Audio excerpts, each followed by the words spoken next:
Sahabat Mistar, berikut Top 5 edisi 5 Agustus 2023. Sejumlah informasi kami hadirkan baik dari daerah hingga mancanegara. Kondisi ruang SMA Negeri 1 3 Dolok, Kecamatan Dolok Panribuan, Simalungun memprihatinkan. Meski demikian, pelajar diharap bersabar untuk tetap belajar. Kondisi ruangan lokal di SMA Negeri 1 Nagori 3 Dolok, Kecamatan Dolok Panribuan, Kabupaten Simalungun dalam kondisi yang memprihatinkan. Selain dinding yang mulai keropos, sebagian plafon habis hingga langsung beratap dengan seng. Kendati demikian, keprihatinannya, para siswa tetap belajar hingga bertahun-tahun lamanya.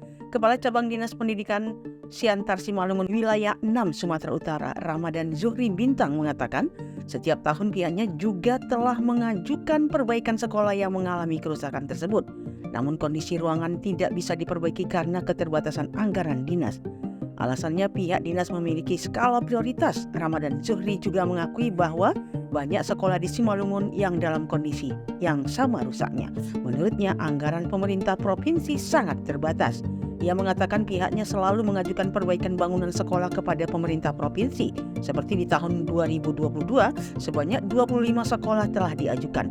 Namun anggaran hanya cukup untuk 4 sekolah, yakni SMA Negeri 1, SMA Negeri 4, dan S2 SMK. Ia pun berharap agar guru dan siswa di SMA Negeri 1 3 Dolok bersabar, sebab dana yang ada masih diperuntukkan untuk kerusakan lebih parah. Selain mengharapkan anggaran dari pemerintah provinsi, Kacab di Siantar Simalungun Wilayah 6 ini juga mengaku mengajukan opsi lain, seperti melalui komite sekolah. Sejumlah angkutan umum tujuan Simalungun meresahkan orang tua karena mengangkut pelajar duduk di bak atas angkutan, hingga akhirnya diminta untuk ditertibkan. Bak heroik sejumlah pelajar umumnya tingkat SLTP menjajal angkutan hingga naik ke bak atas angkutan. Para pelajar yang umumnya masih bersekolah di tingkat SLTP itu seakan tidak peduli dengan keamanan mereka. Kondisi ini kerap terlihat di angkutan umum dari Pematang Siantar ke Kabupaten Simalungun, sebuah kondisi yang bagai pemandangan biasa dari tahun ke tahun. Sejumlah siswa-siswi SMP di Kecamatan Raya, Kabupaten Simalungun masih saja nekat duduk di atap angkutan umum saat pulang sekolah. Mereka umumnya bersekolah di SMP Kota Pematang Siantar, namun bertempat tinggal di Kabupaten Simalungun, seperti di seputaran Jalan DI Panjaitan dan Nagahuta, Simpang Lindang. Padahal sebelumnya Dinas Perhubungan setempat dan Satlantas Polres Simalungun mengimbau agar pelajar tidak naik dan duduk di atap angkutan umum. Dari pengamatan para pelajar duduk memenuhi bagian atap angkutan, beberapa pelajar lainnya juga terlihat bergelantungan di pintu dan juga bodi angkutan. Kondisi ini jelas membahayakan jiwa mereka karena dikhawatirkan akan terjatuh dan tergilas, apalagi kondisi infrastruktur di Kabupaten Simalungun masih banyak yang berlubang. Namun aksi para pelajar itu bukan hal baru. Pemandangan serupa sudah sering terlihat terutama di jam-jam pulang sekolah. Kepala Dinas Perhubungan Kabupaten Simalungun Sabar Saragi mengatakan pihaknya akan berkoordinasi dengan Satlantas Polres setempat. Ia mengaku sudah melakukan sosialisasi dan himbauan. Ia berjanji akan melakukan pengawasan dan penertiban dan memberikan sanksi administrasi kepada pemilik angkutan. Kasat Lantas AKP Haris Sihite mengatakan pihaknya harus melakukan penindakan dikarenakan membahayakan pelajar itu sendiri. Lebih lanjut, ia mengatakan peran guru dan orang tua sangat diharapkan, ditambah lagi peran organisasi angkutan darat dan pihak angkutan desa juga harus berperan. Sihite mengaku terus melakukan upaya pencegahan, namun pengemudi masih saja membandel. Kedepannya Haris berjanji akan mengambil tindakan tegas dengan cara merekomendasikan dan meminta kepada Dishub terkait agar mencabut izin operasional angkutan desa yang melanggar. Sungguh mengenaskan, 4 orang siswa SDN 101280 Gunung Tua Tonga, Kabupaten Padang Lawas Utara, Sumatera Utara, tertimpa tembok bangunan. 1 orang diantaranya tewas setelah tertimpa tembok setinggi 2 meter tersebut.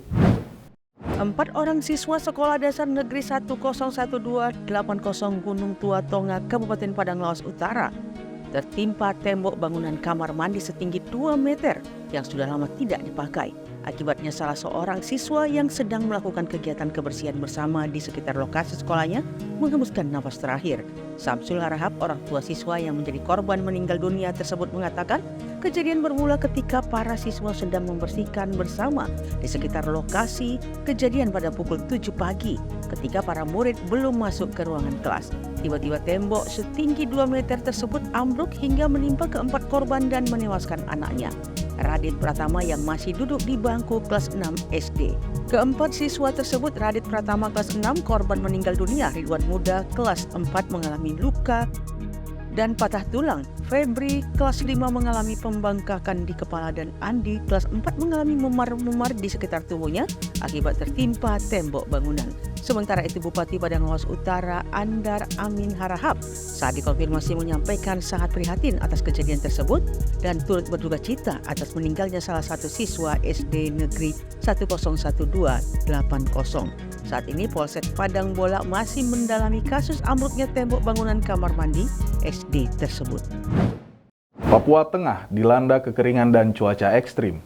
Untuk memenuhi kebutuhan hidup, masyarakat terpaksa harus mengandalkan bantuan. Masyarakat di Kabupaten Puncak, Papua Tengah dilanda kekeringan dan cuaca ekstrim. Untuk memenuhi kebutuhan hidup, masyarakat terpaksa harus mengandalkan bantuan. Proses pengiriman bantuan dari Kementerian Sosial mulai dilakukan oleh TNI Angkatan Udara. Hal itu dibenarkan Mensos Tri Risma Maharani. Mensos bercerita saat pertama kali mendapatkan informasi cuaca ekstrim sekitar 2 pekan lalu. Ia mengaku kesulitan menemukan moda transportasi untuk menyalurkan bantuan bagi para korban di Kecamatan Agandogume dan Lambewi. Menurut dia, kementerian berencana mengirimkan bantuan gelombang pertama pada 23 Juli 2023. Namun prosesnya terkendala transportasi karena tidak ada pesawat yang beroperasi pada hari Minggu. Karena itu, Mensos meminta bantuan kepada Panglima TNI. Risma mengatakan bantuan gelombang pertama saat ini telah berhasil dikirimkan. Bantuan dari lumbung pangan seberat 6 ton dikirim menggunakan pesawat kargo. Selanjutnya TNI akan menggunakan pesawat Hercules dengan bantuan seberat 17 ton beras. Mengangkut 10 ton dari Jakarta ke Timika jelas bukan tugas yang mudah. Untung Panglima mau mengerahkan jajarannya di TNI AU untuk membantu sehingga bantuan bisa dapat tersampaikan. TNI juga menyalurkan bantuan sebanyak 3,3 ton. Dengan demikian total bantuan yang disalurkan mencapai 26,7 ton. Penyaluran bantuan ini dilakukan berkoordinasi dengan Pendeta Delius Wenda, seorang tokoh agama yang mewakili 2 kecamatan terdampak. Donald Trump terancam penjara 561 tahun atas gabungan sejumlah dakwaan. Departemen Kehakiman Amerika Serikat atau DOJ mendakwa Donald Trump karena berusaha membatalkan hasil pemilu 2020.